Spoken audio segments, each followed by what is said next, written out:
So welcome back everyone, Mike here. Kind of a different video than what you're used to here today, and if it doesn't work out, you'll never see it. But I had an idea earlier today. See, every evening we have deer come out to this feeder, and sometimes they get kind of nasty, kicking one another around and things and pushing each other out of the way. I just checked, the feeder is actually empty, but there's still some feed on the ground. So I'm sure the deer will probably be coming in here in just a little bit. So I took one of those little Sony cameras, put it right up by the feeder, and I got the Canon 80D on it right here. I'm going to head out in the woods and cut a little firewood and just let these cameras run until the battery runs out. And if we get any good footage, I will share a video. If not, you'll never see this.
So I have two cameras that are recording right now, and they're pointed at the deer feeder. So hopefully we're getting some decent, up close footage of some deer, but I won't know until I download those memory cards. So then I decided to get on the RK37, and I came out here in the woods because I found this maple tree the other day after the big windstorm that we had. And surprisingly, this is the only tree that I found that has blown over from that storm. Now I've only covered maybe 10 or 12 acres. I'm sure there's more. But yeah, in this area back here, this is the only one that I found that went down. So the other day I cut it off the stump, and the stump just flopped right back into the ground. And I thought I'll bring the tractor out, pull it down, and I was kind of concerned because it went into a Y of an oak tree, and it is wedged in there tight. So I'm going to have to work on getting this down. It's not going to happen tonight because it's going to get dark real soon. But I'll show you what I got here. I got it pulled about 10 feet. As you can see, up in that oak tree, I'll get a little closer.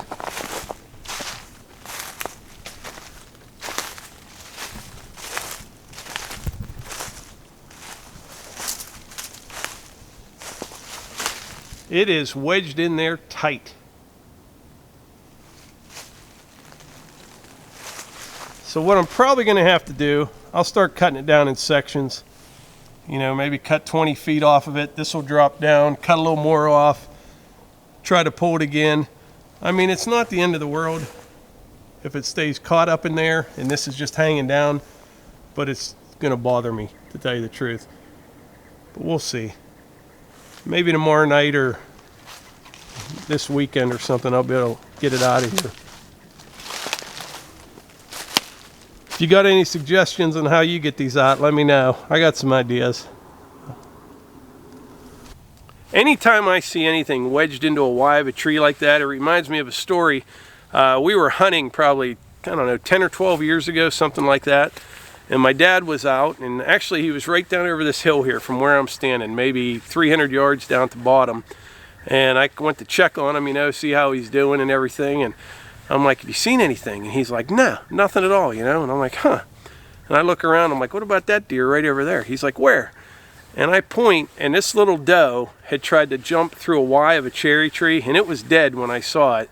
But that poor thing, it jumped in there, and you know, as soon as it exhales, it goes down a little bit tighter, and it probably suffocated right there in that Y of that tree.